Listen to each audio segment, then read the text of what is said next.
안녕하세요. 책 읽는 달빛입니다. 오늘 소개드릴 책은 타이탄의 도구들입니다. 저자 팀 페리스는 작가이자 투자자 팟캐스트 팀 페리스 쇼의 진행자입니다. 네. 이 책은 성공한 사람들의 삶의 기술에 대한 이야기입니다. 성공한 사람들을 타이탄, 거인 티탄으로 비유를 했습니다. 뻔한 자기계발서 같지만 전 세계 독자들이 열광하는 밀리언셀러죠. 읽을까 말까 몇 번 망설였는데 손에 잡으면 다 읽게 되는 책입니다. 팀 페리스 쇼에서 만난 200명이 넘는 월드 클래스급으로 성공한 다양한 분야의 사람들의 작고 디테일한 성공 기술을 엮어냈습니다. 전반적으로 다소 산만하고 나열적인 전개 방식이긴 한데요. 재밌는 건 강력한 동기부여 메시지와 관점의 전환을 제시하는 것부터 어떤 제품을 써보니 좋더라 라는 구체적인 상품 이름까지 광고를 하고 있다는 점입니다. 이 책을 읽다 보면 때로는 그랬구나, 성공한 사람들은 그렇구나로 반응하게 되는 이야기도 있지만 어쨌든 읽다 보면 관점의 전환 또 실천해보고 싶은 성공의 기술을 얻을 수 있습니다. 몇 가지 내용을 전해드리겠습니다. 인생은 속도가 아니라 방향이다. 우리는 살아가는 동안 온갖 군데서 돈을 짜내고 분초를 다투면서 시간을 빈틈없이 쓰려고 노력한다. 하지만 우리에게 필요한 건 멈추는 것이다. 내가 지금 무엇을 해야 할지 생각하지 말라. 내가 지금 뭘 하고 있는 거지? 라고 틈틈이 질문을 던져라. 자동차 뒷공무니를 맹렬히 쫓는 개는 자동차를 따라잡는 데 성공했다고 쳐도 이제 그 개는 뭘 해야 할지 모른다. 그 후의 계획이 부재하기 때문이다. 달리는 개 이야기에서 읽으면서 웃음이 나지만 한편으로 진지해졌습니다. 평생 직장을 다니고 승진하고 퇴사를 하면서 느끼는 감정이라서요. 변명의 여지가 없는 습관 만들기. 매일 잠자리에 들기 전 팔굽혀펴기 1회가 나에게 가장 중요한 습관이다 라고 말하는 분이 있었습니다. 가장 중요하게 여기는 습관과 계획을 세울 때 가장 중요한 것은 변명의 여지를 없애는 것이다. 그래야 달성할 수 있다라는 점이죠. 아무리 늦게까지 일을 했더라도 세상이 아무리 어수선하더라도 팔굽혀펴기 한 번도 못할 만큼 힘들기는 불가능하다는 점입니다. 여러분은 어떤 루틴이 있으신가요? 저는 자기 전에 스쿼트 10개를 합니다. 무리한 계획보다 실천하기 좋고 또 숙면에도 도움이 되는 것 같습니다. 성공하는 사람들의 비밀, 의문을 갖지 말고 질문을 해라. 나는 정말 운이 없는 걸까? 나는 불행을 타고난 사람일까? 이건 모두 의문입니다. 의문은 우리를 부정적인 감정에 집중을 시키죠. 그래서 자신에 대해 의심을 갖는 사람은 올바른 우선순위를 갖지 못하게 된다고 합니다. 그래서 내가 지금 뭘 하고 있는 거지? 라고 질문을 하라고 합니다. 사실 저도 모르게 의문을 던지면서 부정적인 감정에 집중하는 일이 참 자주 있는 것 같습니다. 그럴 때마다 가슴에 손을 얹어보고 또 올바른 질문을 하려고 노력을 해봐야 될 것 같습니다. 지혜로운 사람들의 비밀. 행복은 거절의 기술이다. 우리가 원하는 삶은 무엇에 초점을 맞출 것인지보다 무엇을 거절할 것인지를 알 때 생겨난다. 간단하다. 원치 않은 부름에 응답하지 않는 것, 그것이 행복의 본질이다. 매일 하루를 시작할 때 행복을 위해 집중해야 할 것은 무엇인가? 라는 질문으로 시작하라. 단순한 이 문장이 놀라운 진리임을 깨닫게 될 것이다. 용기라는 새 친구를 초대하라. 두려움이라는 친구를 멀리하는데 시간을 쓰지 마라. 용기라는 새 친구를 초대하는데 심혈을 기울여라. 인생을 바꿀 만한 커다란 용기는 흠씬 두들겨 맞을 것이다와 같은 취약성을 드러내고 그 취약성을 감수할 때 생겨나는 것이라고 합니다. 나는 오늘 대담하게 뛰어들었는가? 나는 편안함 대신 용기를 선택하기 위해 어떤 취약성을 드러내고 감수했는가 하는 질문을 매일 해보라고 합니다. 나에게 일어난 멋진 일을 저장하라. 멋진 일이 일어났을 때 그걸 머릿속으로만 저장해 두면 3개월을 가지 못합니다. 멋지고 기쁜 일이 일어났다는 사실을 까맣게 잊고 다시 우울과 비관 모드에 젖어들게 되죠. 나에게 일어난 멋진 일들을 저장하는 병을 갖는 건 지혜로운 처방입니다. 외롭고 쓸쓸하고 우울할 때 병 속의 종이를 꺼내 읽으면 새로운 힘과 에너지를 얻을 수 있습니다. 네, 저도 며칠 전에 유리병을 하나 사왔습니다. 책을 읽었으니 좋은 건 실천을 해봐야 되겠죠. 우리에게 멋진 일이란 여행을 가거나 멋진 생일 파티를 했거나 이런 것보다 생각보다 적을 게 많더라고요. 저녁 산책 중에 멋진 야경을 바라본 그 순간을 적어볼 수도 있을 것 같습니다. 지혜로운 사람들의 비밀, 매일 땀을 흘려라. 땀을 흘리는 것만이 우리 정신 속의 찌꺼기들을 밖으로 내보내는 유일한 배출구다. 우리는 경제적 몰락에 극도의 경계와 준비를 하지만 정작 현실에서는 건강이 가장 먼저 무너진다. 지금 땀을 흘리지 않으면 언젠가는 진짜 데스레이스를 뛰게 될지도 모릅니다. 강해지고 싶다면 강해지면 된다. 강해진다는 것은 무엇보다 강해진다는 결심을 뜻한다. 따라서 다음 결정부터 곧바로 강해질 수 있다. 디저트를 거부하기가 힘든가? 강해져라. 그 결정부터 시작해 강해지면 됩니다. 성공한 사람들의 비밀, 나는 이기러 나간다. 실력의 차이가 승리를 만드는 게 아니다.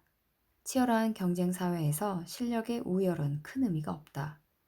중요한 건 승리는 경쟁하러 나온 사람이 아니라 이기려고 나온 사람이 갖고 가게 된다는 것이다. 네. 이건 마치 목소리 큰 사람이 이긴다. 그런 느낌이 들지 않나요? 비슷한 예로 이런 얘기를 해볼 수 있을 것 같습니다. 파이를 나눠 먹을 때 누가 더 많이 먹는지 아시나요? 진짜 먹고 싶어 하는 사람입니다. 지혜로운 사람들의 비밀, 생산성에 매몰되지 마라. 모든 일을 어깨에 짊어진 얼굴을 하고 근면함과 성실함을 훈장으로 여기며 일정으로 꽉 찬 달력을 갖는 게 우리의 목표인가? 생산성은 로봇에게나 필요하다. 인간의 모든 시간은 질문하기, 창의성 발휘하기, 경험하기로 채워져야 한다. 얼마나 많이 만들 것인가가 아니라 얼마나 희소한 가치가 있는 것을 만들 것인가의 시대로 이동을 했다.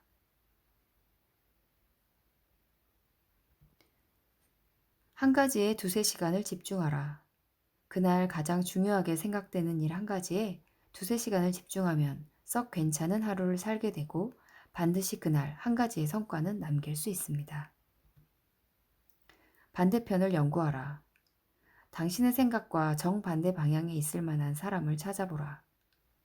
당신과는 180도 다른 가치, 생각, 아이디어, 철학을 갖고 있는 사람은 당신의 성장에 훌륭한 자양분을 계속 제공해 줄 수 있다.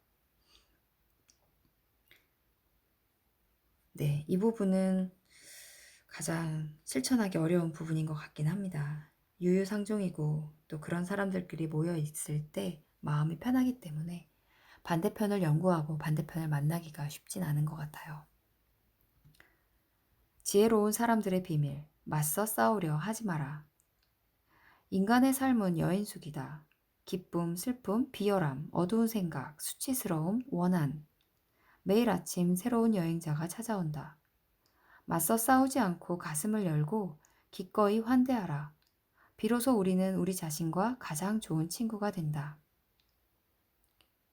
부정적인 감정에 맞서 싸우지 않고 이름을 붙이고 바라만 보면 그것들에 우리는 휘말리지 않는다.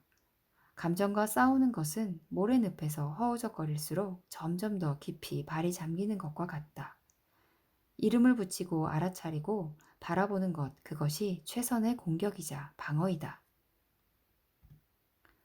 디로딩 타임을 가져라. 디로딩은 내려놓은, 뒤로 물러나는, 부담을 제거하는 이라는 뜻이다. 촘촘하게 짜인 계획과 일에서 잠시 물러나 컨디션을 조절하고 회복하는 행동이 디로딩인 것이다. 디로딩 타임을 가지면 삶의 과부하들을 지혜롭게 예방하고 더 나은 삶을 위한 속도를 내는데 큰 도움을 얻을 수 있다. 나의 목표가 아닌 타인의 목표에 따르는 반응적인 삶에서 벗어나려면 의도적으로 확보한 여유의 시간에 답이 있다. 항상 바쁜 이유. 바쁘다면서 탄식하는 사람들은 자진해서 바쁜 경우가 대부분이다. 자발적으로 일과 의무를 맡는다. 그들이 바쁜 이유는 스스로의 야망이나 추진력, 불안 때문이다. 그들은 바쁨에 중독되어 있으며 바쁘지 않게 될까봐 몹시 두려워한다. 그들은 일하지 않을 때는 불안과 죄책감을 느낀다. 그들은 빈틈없이 스케줄을 세운다. 그저 바쁘다는 생각에 쫓겨서 산다. 바쁨은 인생에서 필수적이거나 불가피한 상태가 아니다. 바쁨은 존재의 확인이자 공허함을 막아주는 울타리 역할을 한다. 시끄럽고 정신없고 스트레스 넘치는 생활은 우리 삶의 가운데에 위치한 두려움을 가리기 위함이다. 그러다 혼자 있는 밤에 평소의 걱정거리와 질문들, 신경 써야 할 다급한 일들이 옷장에서 쏟아져 나오는 괴물들처럼 머릿속을 가득 메우게 된다. 심플하고 단단한 루틴. 너무 많은 걸 행하려 하지 마세요. 집중해야 할 대상이 많아지면 집중을 못하는 역설적 상황을 맞게 됩니다. 명심하세요. 드라마 같은 일은 벌어지지 않습니다. 당신의 심플하지만 단단한 루틴과 습관을 계속해 나가야 합니다. 그러면 현명한 조언을 해주는 사람이 나타날 수 있습니다. 발전과 성과가 없다고 해서 자꾸만 고치는, 그리고 바꾸는 사람에게는 좋은 조언자가 나타나긴 어렵습니다. 아침 루틴. 하루의 첫 60분이 그 후 12시간 이상을 결정한다. 작은 디테일이 우리의 삶에 강력한 영향력을 끼친다. 이 책의 저자는 아침 루틴 5가지를 얘기하는데요. 그 중에 3가지, 잠자리를 정리하라, 명상하라, 아침 일기를 써라가 있습니다. 잠자리를 정리하는 것은 내 힘으로 제어할 수 있는 일이 적어도 1가지는 있다는 사실을 알게 되고요. 그래서 삶에 생각보다 큰 위안과 도움을 줄 수 있는 방법이라고 합니다. 2번째, 명상은 정신을 위한 따뜻한 목욕이고요. 그래서 생각에 사로잡혀 휘둘리는 대신 일정한 거리 뒤에서 나 자신을 관찰할 수 있는 좋은 방법이라고 합니다. 아침 일기는 현재 처한 상황을 정확히 파악하는 데 도움을 얻을 수 있고 망할 놈의 하루를 잘 보낼 수 있도록 원숭이처럼 날뛰는 내 정신을 종이 위에 붙들어 놓을 수 있는 좋은 방법입니다. 특히 아침 일기는 내가 감사하게 여기는 것 3가지, 오늘을 기분 좋게 만드는 것 3가지를 적어보라고 하고요. 밤에 쓰는 일기는 오늘 있었던 굉장한 일, 그리고 오늘을 어떻게 더 좋은 날로 만들었는지 적어보라고 합니다. 저는 무척 열심히는 살아왔지만 정작 어떤 방향으로 가고 있느냐고 물으면 글쎄 그건 대답하기 어려웠습니다. 그러다 어느 날 갑자기 번아웃이 되고 허탈감과 상대적 박탈감이 들기도 했던 것 같습니다. 나는 왜 운이 없는 걸까 하고 부정적인 에너지를 뿜어대기도 하죠. 사실 운이 좋은 건데도 말이죠. 하루하루 일상이 바로 나 자신이라는 제 인생 모토는 그대로인데 과거에는 하루하루 근면 성실을 채우자는 것이었다면 최근에는 올바른 질문을 던지는데 훨씬 많은 시간을 보내자는 것으로 바꾸었습니다. 올바른 질문을 하고 나와 세상을 보는 프레임의 각도를 조정하면서 살아보니 보다 평온한 것 같습니다. 저만의 루틴도 이것들을 지탱해주는 힘이 되고 있는 것 같습니다. 감사합니다.